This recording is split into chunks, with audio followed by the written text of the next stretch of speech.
talk about this kid. He's a grinder. Yeah, he's a He grinder. went to the Smash World Tour in Florida last December. Yeah, I remember he posted on Twitter. Yeah, he's a really good player. He's smart. He knows his Lucina movement well. He knows when to pull options and when to use them.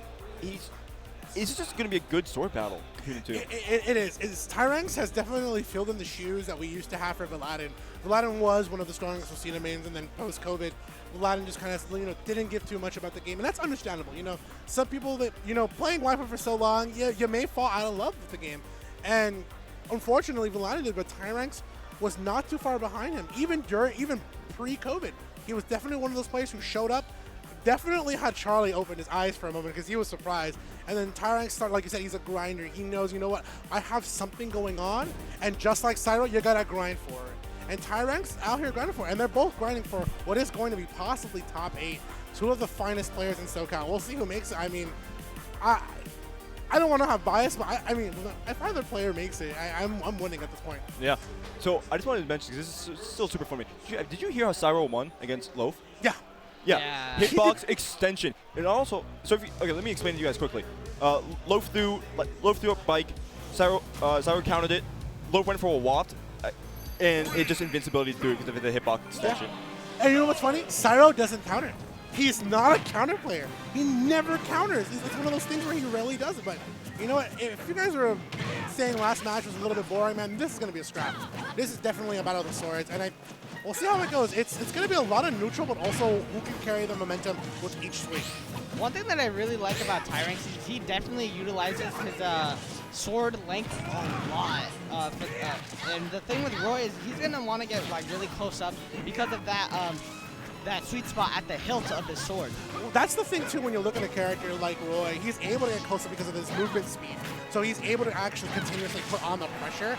Lucina's speed compared to Roy, not that great, but like I said, she has a little bit of length, but when it comes to the close quarters combat, we see it here in Cyro. He's able to win. It's the first stock. Yeah, Roy's options to get players off stage and to just keep them at the ledge is huge. Yeah.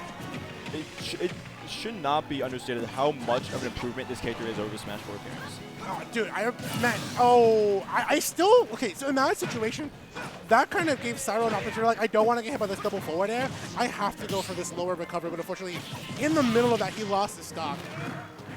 Yeah, I'll never forget, I'm a real man, I was really sad when I played my 4-9 for Smash 4 DLC Roy. It was not great.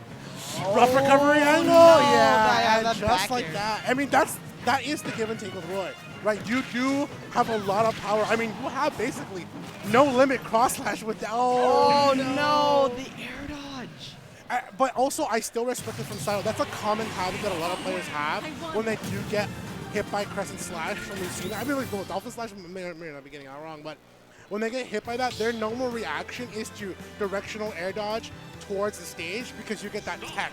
That's how you can do it here in Ultimate. Unfortunately, in that panic, Cyro lost a lot, and he will unfortunately lose the ledge and lose game 1. I mean, Tyranks, this man put pressure on him, and he had him off stage twice, and he took so much of it. And hey, we're going to small battlefield again. A different stage. A stage that's probably more neutral than PS2. But no PS2? No PS2 in my SoCal? Oh my god. Not in my region. Yeah, but it's something I have noticed watching about Tyranks.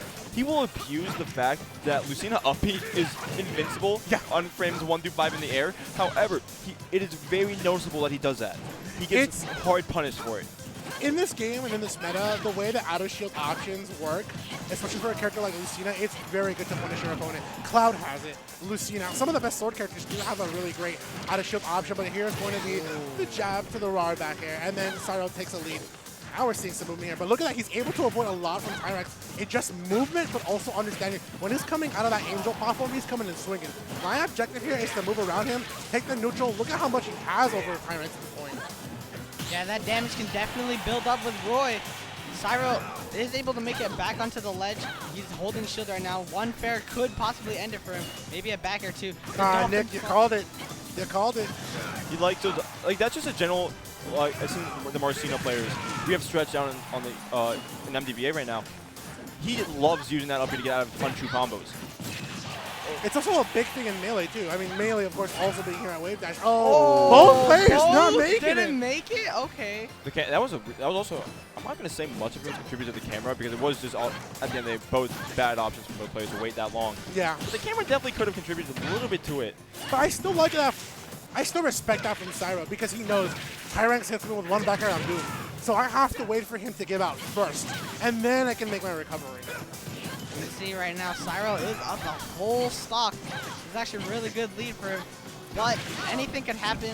Oh, that nair right there. Actually beating out the downer and the F smash. Wow, that perfectly spaced F smash. The and one framing him. the one time he doesn't go lower, yeah. The one time. Because Roy kind of just, oh, you're dead there. Yeah, the raw back here. Roy pokes his head up a little bit. Yeah, he does. The way a lot of characters can be punished like that. Lucina F smash is such a great tool of two framing. Characters that don't have who kind of poke when they go above ledge. Like Bowser's a great example of it. Yeah. Bowser's her boss kind of gets above at certain angles. We saw that from the Roy right there. Hell, even like Crom. That happens like characters like Crom and Ike. If you mess up like spacing just a little bit, you get hit by that. That's what we saw last week in Mr. R. Just say like, you know what, I'm done with Crom. Like this character, I wish this character was not good as I wanted him to be, but I'm done with Crom for that reason alone. So, I mean, it's 1-1 apiece. I do see that Cyro, when he loses stocks to Tyranks, it is a matter of like, okay, I got hit by forward air. But in that situation, he wanted to go low enough to avoid getting hit by another opportunity there. Like, that's what he's doing it for. I respect the decision, even if he is losing the stock. Alright, this time we are going to normal battle. This is so weird, hearing this on Battlefield, just because I'm so used to hearing this on another stage. This music slaps. This song slaps though. It's Like a good song. It's been around for like, what, it had to been 20 years minimum? Since 64, man. Since 64? That's crazy. That's That's crazy. about right. Oh yeah, at least there's no clapping this time. Y'all, Double-edged dance, but doesn't hit the last one right there. Oh, he wanted to go for the spike. Oh, hitting the sour spot, the tip of the sword. That's not looking so what good a for him. parry, man. I still love that from Cyro. Look at the way that he's just commanding control over the stage. Love the patience there under the platform. And looking to see how Tyranks is going to respond. But Tyranks able to get a reversal trade in hits. Tyranks so much with stage control now, and the shoe is on the other foot. I do like Tyranks' choice to stay in shield, knowing that he has the options to react to whatever Cyro does. Unfortunately, that's what he's so good at too, even off stage. Oh, that strong back air right there. Yeah, definitely the sound of the sword definitely makes you know what part of the sword that he hit. That nair is going to launch Cyro across the stage. Oh my goodness. And that F-tilt right there. Easy kill. And see how much he's finished the homework now. Let's see if he can get some extra credit.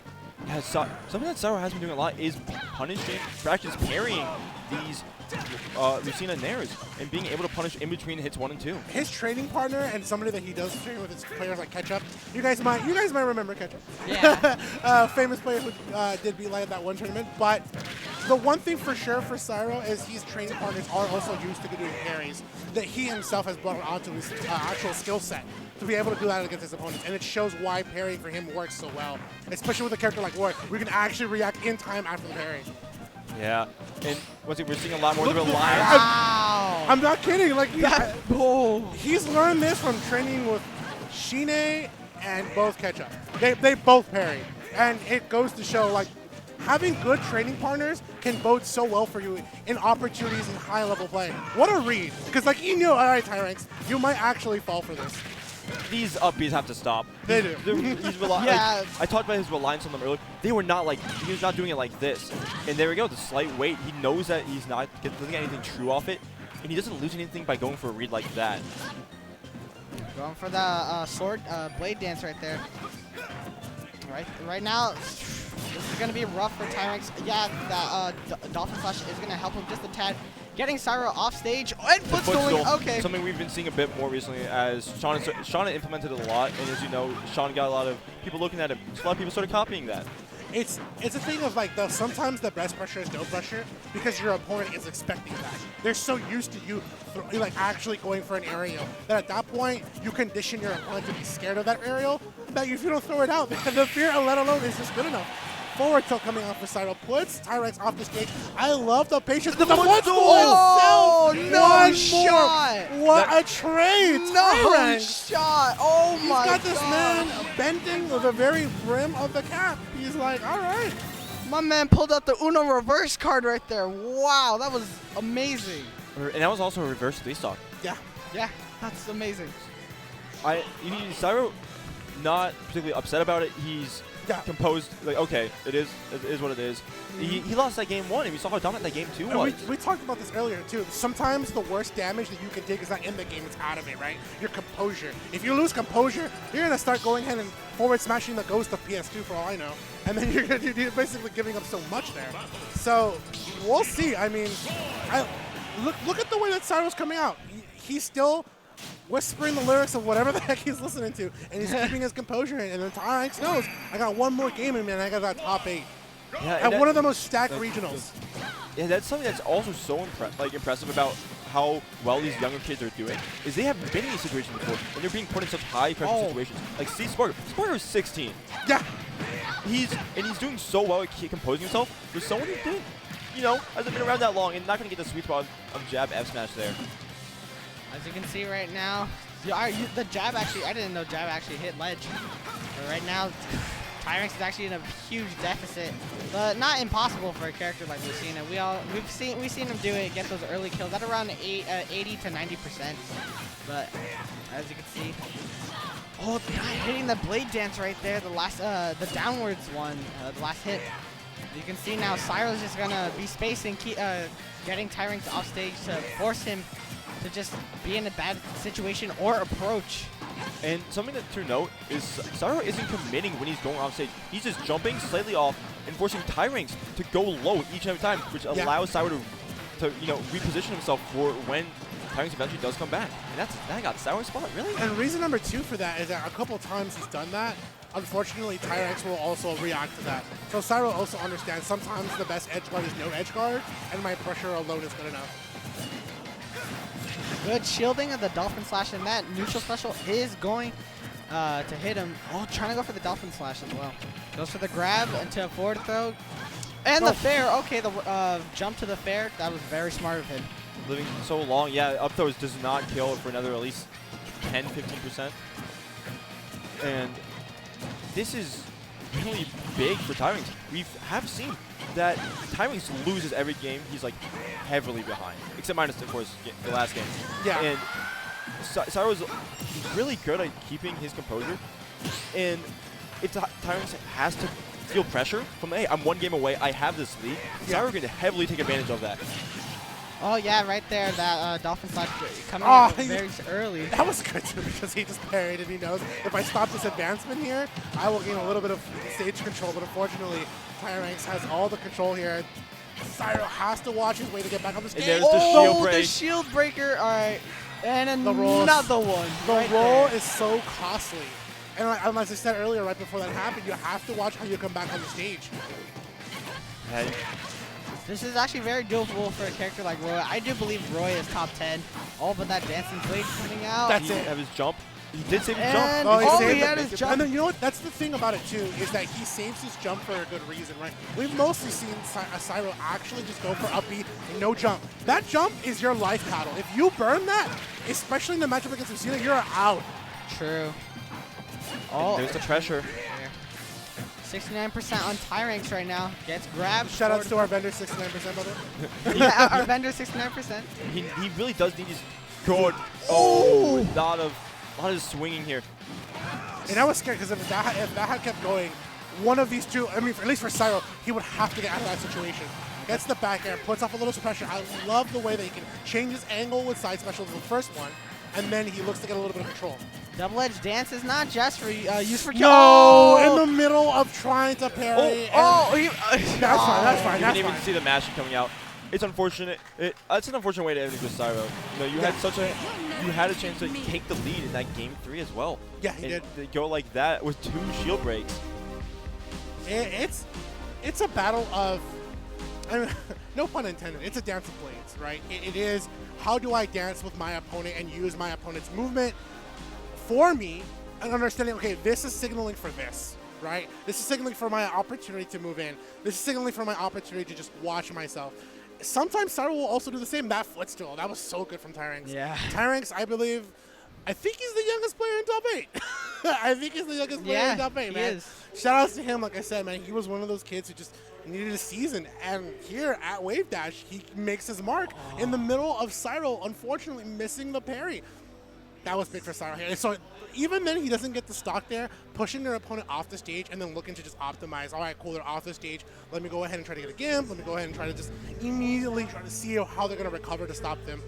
Big stuff for Cyro, but unfortunately, he missed a lot of marks there. And even though he's out at the place that he is, commendable performance. So, like, he hasn't been, like I said, he hasn't put his all into the game as he normally would have pre-COVID. I mean, pre-COVID, he got, what, placed so well at several MSMs. Yeah. Right, placed so well when it came to some of the majors here in SoCal. But